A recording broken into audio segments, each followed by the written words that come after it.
ನೋಡಿ, ಭಾರತೀಯ ಜನತಾ ಪಕ್ಷ ರಾಜ್ಯಾದ್ಯಂತ ಜನ ವಿರೋಧಿ ಕಾಂಗ್ರೆಸ್ ಸರ್ಕಾರ ವಿರುದ್ಧ ಇವತ್ತು ಹೋರಾಟವನ್ನು ಪ್ರಾರಂಭ ಮಾಡಿದೆ. ಪ್ರತಿಯೊಂದು ಜಿಲ್ಲೆಗೂ ಕೂಡ ಜನ ಆಕ್ರೋಶ ಯಾತ್ರೆಯನ್ನು ಮಾಡ್ತಾಯಿದೆ. ನಮ್ಮ ಜಿಲ್ಲೆಗೂ ಕೂಡ ಜನ ಆಕ್ರೋಶ ಯಾತ್ರೆ ಬರ್ತದೆ.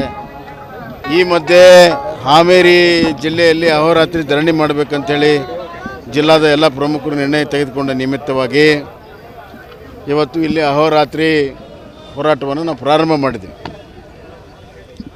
ಇಲ್ಲಿ ಇವತ್ತು ಕರ್ನಾಟಕ ಸರ್ಕಾರ ಎಲ್ಲ ವಸ್ತುಗಳ ಬೆಲೆ ಏರಿಕೆ ಆಗಿರೋದು ನಿಮಗೆ ಗೊತ್ತಿದೆ.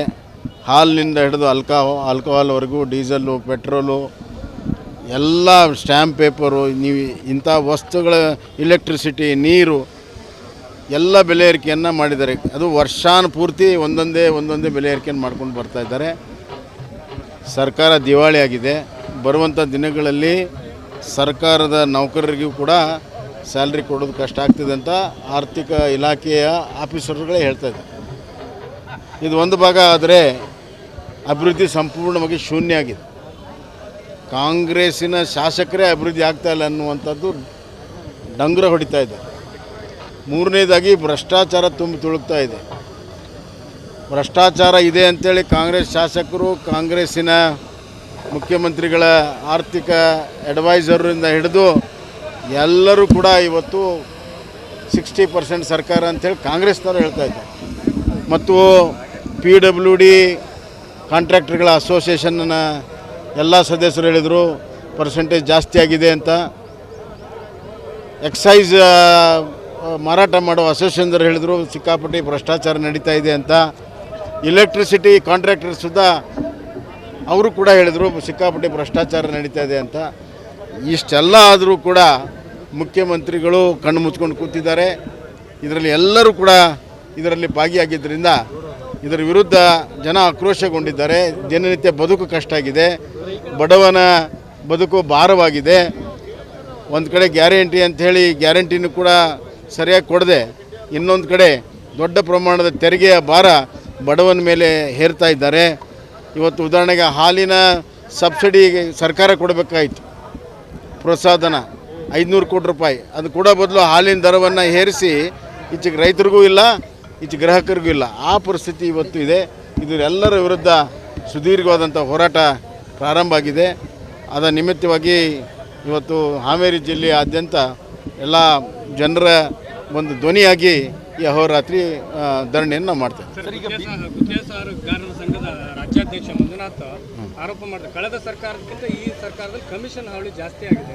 ಅಲ್ಲ, PWD ಅವರು ಅಷ್ಟೇ ಅಲ್ಲ, ಎಲೆಕ್ಟ್ರಿಕ್ ಕಾಂಟ್ರಾಕ್ಟರ್ ಭಾಳ ಸ್ಪಷ್ಟವಾಗಿ ಹೇಳಿದ್ರು. ಮೀಟರ್ ತೊಗೊಳೋದ್ರಲ್ಲಿ ದೊಡ್ಡ ಪ್ರಮಾಣದ ಒಂದು ಅವ್ಯವಹಾರ ನಡೆದಿದೆ. ಬೇರೆಯಲ್ಲಿ ಎಲ್ಲ 700-800 ರೂಪಾಯಿ ಸಿಗೋದಿಲ್ಲ, 6-7 ಸಾವಿರ ರೂಪಾಯಿಗೆ ಮಾಡ್ತಾ ಇದ್ದಾರೆ ಅಂತ ಭಾಳ ಸ್ಪಷ್ಟವಾಗಿ ಉದಾಹರಣೆ ಸಮೇತವಾಗಿ ಕೊಟ್ಟಿದ್ದಾರೆ. ಅಷ್ಟೇ ಅಲ್ಲ, ಎಕ್ಸೈಸ್ ಕಾಂಟ್ರಾಕ್ಟರ್ಸು ಇವತ್ತು ದೊಡ್ಡ ಪ್ರಮಾಣ ಭ್ರಷ್ಟಾಚಾರ ಆಗಿದೆ ಅಂತ.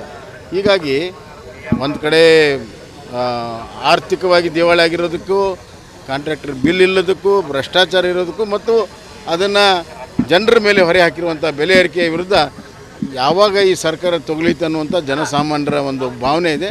ಅದಕ್ಕಾಗಿ ನಮ್ಮ ಪಕ್ಷ ಅದರ ವಿರುದ್ಧ ಹೋರಾಟವನ್ನು ಮಾಡ್ತಾರೆ. ರಾಜ್ಯ ಸರ್ಕಾರ ಈಗಾಗಲೇ ವಿಚಾರವಾಗಿ ನಾಳೆ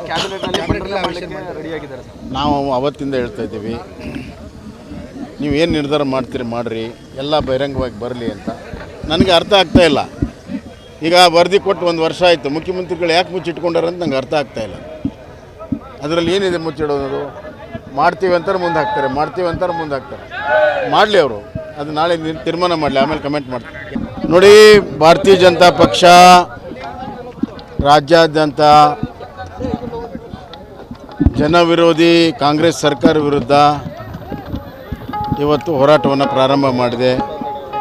ಪ್ರತಿಯೊಂದು ಜಿಲ್ಲೆಗೂ ಕೂಡ ಜನ ಆಕ್ರೋಶ ಯಾತ್ರೆಯನ್ನು ಮಾಡ್ತಾಯಿದೆ. ನಮ್ಮ ಜಿಲ್ಲೆಗೂ ಕೂಡ ಜನ ಆಕ್ರೋಶ ಯಾತ್ರೆ ಬರ್ತದೆ. ಈ ಮಧ್ಯೆ ಹಾವೇರಿ ಜಿಲ್ಲೆಯಲ್ಲಿ ಅಹೋರಾತ್ರಿ ಧರಣಿ ಮಾಡಬೇಕಂತೇಳಿ ಜಿಲ್ಲಾದ ಎಲ್ಲ ಪ್ರಮುಖರು ನಿರ್ಣಯ ತೆಗೆದುಕೊಂಡ ನಿಮಿತ್ತವಾಗಿ ಇವತ್ತು ಇಲ್ಲಿ ಅಹೋರಾತ್ರಿ ಹೋರಾಟವನ್ನು ನಾವು ಪ್ರಾರಂಭ ಮಾಡಿದ್ವಿ. ಇಲ್ಲಿ ಇವತ್ತು ಕರ್ನಾಟಕ ಸರ್ಕಾರ ಎಲ್ಲ ವಸ್ತುಗಳ ಬೆಲೆ ಏರಿಕೆ ಆಗಿರೋದು ನಿಮಗೆ ಗೊತ್ತಿದೆ.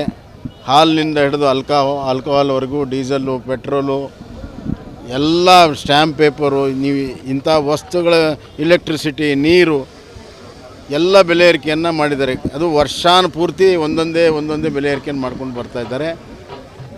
ಸರ್ಕಾರ ದಿವಾಳಿಯಾಗಿದೆ. ಬರುವಂಥ ದಿನಗಳಲ್ಲಿ ಸರ್ಕಾರದ ನೌಕರರಿಗೂ ಕೂಡ ಸ್ಯಾಲ್ರಿ ಕೊಡೋದು ಕಷ್ಟ ಆಗ್ತಿದೆ ಅಂತ ಆರ್ಥಿಕ ಇಲಾಖೆಯ ಆಫೀಸರ್ಗಳೇ ಹೇಳ್ತಾಯಿದ್ದಾರೆ. ಇದು ಒಂದು ಭಾಗ ಆದರೆ ಅಭಿವೃದ್ಧಿ ಸಂಪೂರ್ಣವಾಗಿ ಶೂನ್ಯ ಆಗಿದೆ. ಕಾಂಗ್ರೆಸ್ಸಿನ ಶಾಸಕರೇ ಅಭಿವೃದ್ಧಿ ಆಗ್ತಾಯಿಲ್ಲ ಅನ್ನುವಂಥದ್ದು ಡಂಗುರ ಹೊಡಿತಾ ಇದೆ. ಮೂರನೇದಾಗಿ ಭ್ರಷ್ಟಾಚಾರ ತುಂಬಿ ತುಳುಕ್ತಾ ಇದೆ. ಭ್ರಷ್ಟಾಚಾರ ಇದೆ ಅಂಥೇಳಿ ಕಾಂಗ್ರೆಸ್ ಶಾಸಕರು, ಕಾಂಗ್ರೆಸ್ಸಿನ ಮುಖ್ಯಮಂತ್ರಿಗಳ ಆರ್ಥಿಕ ಅಡ್ವೈಸರಿಂದ ಹಿಡಿದು ಎಲ್ಲರೂ ಕೂಡ ಇವತ್ತು 60% ಸರ್ಕಾರ ಅಂಥೇಳಿ ಕಾಂಗ್ರೆಸ್ನವರು ಹೇಳ್ತಾ ಇದ್ದಾರೆ. ಮತ್ತು PWD ಕಾಂಟ್ರಾಕ್ಟರ್ಗಳ ಅಸೋಸಿಯೇಷನ್ನ ಎಲ್ಲ ಸದಸ್ಯರು ಹೇಳಿದರು ಪರ್ಸೆಂಟೇಜ್ ಜಾಸ್ತಿ ಆಗಿದೆ ಅಂತ. ಎಕ್ಸೈಸ್ ಮಾರಾಟ ಮಾಡೋ ಅಸೋಸಿಯೇಷನ್ದವ್ರು ಹೇಳಿದರು ಸಿಕ್ಕಾಪಟ್ಟೆ ಭ್ರಷ್ಟಾಚಾರ ನಡೀತಾ ಇದೆ ಅಂತ. ಎಲೆಕ್ಟ್ರಿಸಿಟಿ ಕಾಂಟ್ರಾಕ್ಟರ್ ಸುದಾ ಅವರು ಕೂಡ ಹೇಳಿದರು ಸಿಕ್ಕಾಪಟ್ಟೆ ಭ್ರಷ್ಟಾಚಾರ ನಡೀತಾ ಇದೆ ಅಂತ. ಇಷ್ಟೆಲ್ಲ ಆದರೂ ಕೂಡ ಮುಖ್ಯಮಂತ್ರಿಗಳು ಕಣ್ಣು ಮುಚ್ಕೊಂಡು ಕೂತಿದ್ದಾರೆ. ಇದರಲ್ಲಿ ಎಲ್ಲರೂ ಕೂಡ ಇದರಲ್ಲಿ ಭಾಗಿಯಾಗಿದ್ದರಿಂದ ಇದರ ವಿರುದ್ಧ ಜನ ಆಕ್ರೋಶಗೊಂಡಿದ್ದಾರೆ. ದಿನನಿತ್ಯ ಬದುಕು ಕಷ್ಟ ಆಗಿದೆ. ಬಡವನ ಬದುಕು ಭಾರವಾಗಿದೆ. ಒಂದು ಕಡೆ ಗ್ಯಾರಂಟಿ ಅಂಥೇಳಿ ಗ್ಯಾರಂಟಿನೂ ಕೂಡ ಸರಿಯಾಗಿ ಕೊಡದೆ, ಇನ್ನೊಂದು ಕಡೆ ದೊಡ್ಡ ಪ್ರಮಾಣದ ತೆರಿಗೆಯ ಭಾರ ಬಡವನ ಮೇಲೆ ಹೇರ್ತಾ ಇದ್ದಾರೆ. ಇವತ್ತು ಉದಾಹರಣೆಗೆ ಹಾಲಿನ ಸಬ್ಸಿಡಿ ಸರ್ಕಾರ ಕೊಡಬೇಕಾಯಿತು, ಪ್ರೋತ್ಸಾಹಧನ 500 ಕೋಟಿ ರೂಪಾಯಿ. ಅದು ಕೊಡೋ ಬದಲು ಹಾಲಿನ ದರವನ್ನು ಏರಿಸಿ ಈಚೆಗೆ ರೈತರಿಗೂ ಇಲ್ಲ, ಈಚೆ ಗ್ರಾಹಕರಿಗೂ ಇಲ್ಲ. ಆ ಪರಿಸ್ಥಿತಿ ಇವತ್ತು ಇದೆ. ಇದರೆಲ್ಲರ ವಿರುದ್ಧ ಸುದೀರ್ಘವಾದಂಥ ಹೋರಾಟ ಪ್ರಾರಂಭ ಆಗಿದೆ. ಅದರ ನಿಮಿತ್ತವಾಗಿ ಇವತ್ತು ಹಾವೇರಿ ಜಿಲ್ಲೆಯಾದ್ಯಂತ ಎಲ್ಲ ಜನರ ಒಂದು ಧ್ವನಿಯಾಗಿ ಈ ಅಹೋರಾತ್ರಿ ಧರಣಿಯನ್ನು ನಾವು ಮಾಡ್ತೇವೆ. ಗುತ್ತಿಗೆದಾರರ ಸಂಘದ ರಾಜ್ಯಾಧ್ಯಕ್ಷ ಮಂಜುನಾಥ್ ಆರೋಪ ಮಾಡಿದ್ರು ಕಳೆದ ಸರ್ಕಾರಕ್ಕಿಂತ ಈ ಸರ್ಕಾರದಲ್ಲಿ ಕಮಿಷನ್ ಹಾವಳಿ ಜಾಸ್ತಿ ಆಗಿದೆ. ಅಲ್ಲ, PWD ಅವರು ಅಷ್ಟೇ ಅಲ್ಲ, ಎಲೆಕ್ಟ್ರಿಕ್ ಕಾಂಟ್ರಾಕ್ಟರ್ ಭಾಳ ಸ್ಪಷ್ಟವಾಗಿ ಹೇಳಿದ್ರು ಮೀಟರ್ ತೊಗೊಳೋದ್ರಲ್ಲಿ ದೊಡ್ಡ ಪ್ರಮಾಣದ ಒಂದು ಅವ್ಯವಹಾರ ನಡೆದಿದೆ. ಬೇರೆಯಲ್ಲಿ ಎಲ್ಲ 700-800 ರೂಪಾಯಿ ಸಿಗೋದಿಲ್ಲ, 6-7 ಸಾವಿರ ರೂಪಾಯಿಗೆ ಮಾಡ್ತಾ ಇದ್ದಾರೆ ಅಂತ ಭಾಳ ಸ್ಪಷ್ಟವಾಗಿ ಉದಾಹರಣೆ ಸಮೇತವಾಗಿ ಕೊಟ್ಟಿದ್ದಾರೆ. ಅಷ್ಟೇ ಅಲ್ಲ, ಎಕ್ಸೈಸ್ ಕಾಂಟ್ರಾಕ್ಟರ್ಸು ಇವತ್ತು ದೊಡ್ಡ ಪ್ರಮಾಣ ಭ್ರಷ್ಟಾಚಾರ ಆಗಿದೆ ಅಂತ. ಹೀಗಾಗಿ ಒಂದು ಕಡೆ ಆರ್ಥಿಕವಾಗಿ ದಿವಾಳಿ ಆಗಿರೋದಕ್ಕೂ, ಕಾಂಟ್ರಾಕ್ಟರ್ ಬಿಲ್ ಇಲ್ಲದಕ್ಕೂ, ಭ್ರಷ್ಟಾಚಾರ ಇರೋದಕ್ಕೂ ಮತ್ತು ಅದನ್ನು ಜನರ ಮೇಲೆ ಹೊರೆ ಹಾಕಿರುವಂಥ ಬೆಲೆ ಏರಿಕೆಯ ವಿರುದ್ಧ ಯಾವಾಗ ಈ ಸರ್ಕಾರ ತೊಗಲಿತು ಅನ್ನುವಂಥ ಜನಸಾಮಾನ್ಯರ ಒಂದು ಭಾವನೆ ಇದೆ. ಅದಕ್ಕಾಗಿ ನಮ್ಮ ಪಕ್ಷ ಅದರ ವಿರುದ್ಧ ಹೋರಾಟವನ್ನು ಮಾಡ್ತಾರೆ. ರಾಜ್ಯ ಸರ್ಕಾರ ಈಗಾಗಲೇ ಕ್ಯಾಬಿನೆಟ್ ತೀರ್ಮಾನ ಜಾತಿಗಣಿತ ವಿಚಾರವಾಗಿ ನಾಳೆ ಕ್ಯಾಬಿನೆಟ್ನಲ್ಲಿ ರೆಡಿಯಾಗಿದ್ದಾರೆ. ನಾವು ಅವತ್ತಿಂದ ಹೇಳ್ತಾ ಇದ್ದೀವಿ, ನೀವು ಏನು ನಿರ್ಧಾರ ಮಾಡ್ತೀರಿ ಮಾಡಿರಿ, ಎಲ್ಲ ಬಹಿರಂಗವಾಗಿ ಬರಲಿ ಅಂತ. ನನಗೆ ಅರ್ಥ ಆಗ್ತಾಯಿಲ್ಲ. ಈಗ ವರದಿ ಕೊಟ್ಟು 1 ವರ್ಷ ಆಯಿತು, ಮುಖ್ಯಮಂತ್ರಿಗಳು ಯಾಕೆ ಮುಚ್ಚಿಟ್ಕೊಂಡಾರೆ ಅಂತ ನಂಗೆ ಅರ್ಥ ಆಗ್ತಾಯಿಲ್ಲ. ಅದರಲ್ಲಿ ಏನಿದೆ ಮುಚ್ಚಿಡೋದು? ಮಾಡ್ತೀವಿ ಅಂತಾರೆ ಮುಂದೆ ಹಾಕ್ತಾರೆ, ಮಾಡಲಿ ಅವರು. ಅದು ನಾಳೆ ತೀರ್ಮಾನ ಮಾಡಲಿ, ಆಮೇಲೆ ಕಮೆಂಟ್ ಮಾಡ್ತಾರೆ.